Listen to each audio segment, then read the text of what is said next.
কমলাবাৰী ৰঙালী বিহু সন্মিলনী উদ্যোগত দুদিনীয়াকৈ অনুষ্ঠিত হোৱা ৰঙালী উৎসৱৰ আজি দ্বিতীয়টো দিন আৰু দ্বিতীয়টো দিন দেখুৱাইছে বৰ্ণাঢ্য সাংস্কৃতিক শোভাযাত্ৰাৰে বৰ্তমান সময়ত বিভিন্ন জাতি জনগোষ্ঠীৰ সমন্বয়েৰে এক শোভাযাত্ৰা উলিওৱা হৈছে সমন্বয় সাংস্কৃতিক শোভাযাত্ৰা আৰু কমলাবাৰী এয়া ৰাজপথত সমন্বয় সাংস্কৃতিক শোভাযাত্ৰা আগবাঢ়িছে আৰু এই সমন্বয় সাংস্কৃতিক শোভাযাত্ৰাত অসম জাতীয়তাবাদী যুৱ ছাত্ৰ পৰিষদৰ সভাপতি পলাশ চাংমাইকে ধৰি বোলছবি ছবি জগতৰ কেইবাগৰাকীও খ্যাতনামা অভিনেতা অভিনেত্ৰীয়ে অংশগ্ৰহণ কৰিছে। আমি পৰিৱেশটো দেখুৱাইছোঁ সাগৰিকা গোস্বামী মুন্মী কলিতা আদি বিভিন্নগৰাকী বোলছবি অভিনেতা অভিনেত্ৰীয়ে অংশগ্ৰহণ কৰিছে আৰু আমি মন্তব্য ল'ম কমলাবাৰী ৰঙালী বিহু সন্মিলনী উদ্যোগত দুদিনীয়াকৈ অনুষ্ঠিত সাংস্কৃতিক শোভাযাত্ৰা আজি দ্বিতীয়টো দিন ভাৰতবৰ্ষৰ বিভিন্ন প্ৰান্তত বা পৃথিৱীৰো বিভিন্ন প্ৰান্তত বিভিন্ন ধৰণৰ উৎসৱ অনুষ্ঠিত হয়।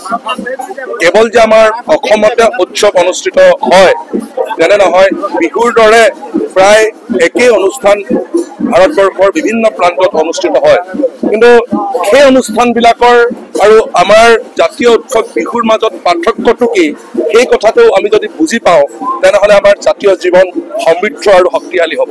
সেই পাৰ্থক্যটো হ'ল সেই যিমানবিলাক অনুষ্ঠান আছে সেই অনুষ্ঠানবিলাকত ক'ৰবাত নহয় ক'ৰবাত এটা ধৰ্মীয় এটা চিন, এটা ধৰ্মীয় এটা প্ৰভাৱ পৰা দেখা যায়। কিন্তু বিহুৱে এনেকুৱা এটা অনুষ্ঠান, কোনো ইয়াত ধৰ্মীয় প্ৰভাৱ নাই, ধৰ্ম নিৰক্ষভাৱে সকলো মানুহে ইয়াতে অংশগ্ৰহণ কৰিব পাৰে।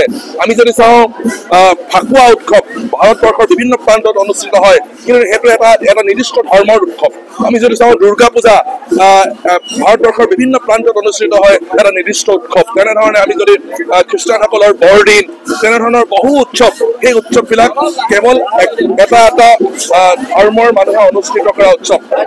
অসমত বিহু এনে এটা উৎসৱ, সকলো মানুহেই ইয়াতে অংশগ্ৰহণ কৰিব পাৰে, সকলো মানুহেই এই উৎসৱ আয়োজন কৰিছে। গতিকে অসমৰ বিহুৰ জাতীয় উৎসৱৰ এই ধৰ্ম নিৰপেক্ষ যিটো উৎসৱ, সেই উৎসৱে মই ভাবোঁ এনেধৰণে যদি আমি আয়োজন কৰি গৈ থাকোঁ, জাতিটো সমৃদ্ধিশালী আৰু শক্তিশালী হ'ব। ধন্যবাদ জনাইছোঁ। আৰু জাতিটো সমৃদ্ধিশালী আৰু শক্তিশালী হোৱাৰ ক্ষেত্ৰত এনেদৰে বিহুক আগুৱাই নিব লাগিব অসমবাসীয়ে। আৰু বৰ্তমান সময়ত দেখুৱাইছোঁ যে বোলছবি জগতৰ কেইবাগৰাকীও খ্যাতনামা শিল্পী তথা বিভিন্নজনে ইয়াত অংশগ্ৰহণ কৰিছে আৰু এই শোভাযাত্ৰা কমলাবাৰী মাজুলীৰ অন্যতম ব্যৱসায়িক কেন্দ্ৰ কমলাবাৰী চাৰিআলিৰ মাজেৰে আগবাঢ়িছে।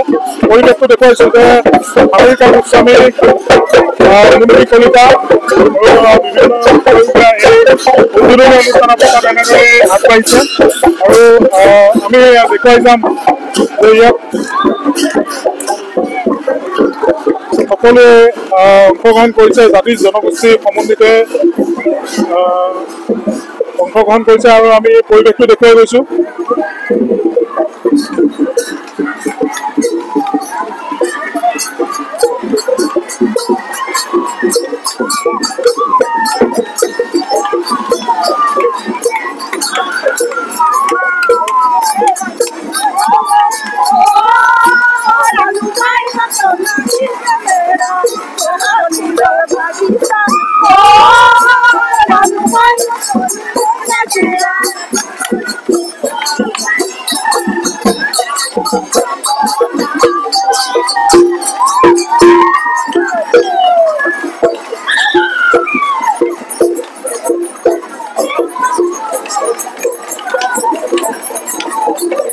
বিভিন্ন বিদ্যালয়ৰ ছাত্ৰ ছাত্ৰীসকলে অংশগ্ৰহণ কৰিছে আৰু পৰিৱেশটো দেখুৱাইছে যে জাতি জনগোষ্ঠীক প্ৰতিনিধিত্ব কৰি এই শোভাযাত্ৰাত অংশগ্ৰহণ কৰিছে।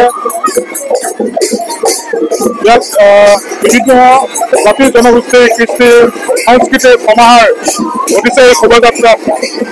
আমি দেখাই যাম পৰিৱেশ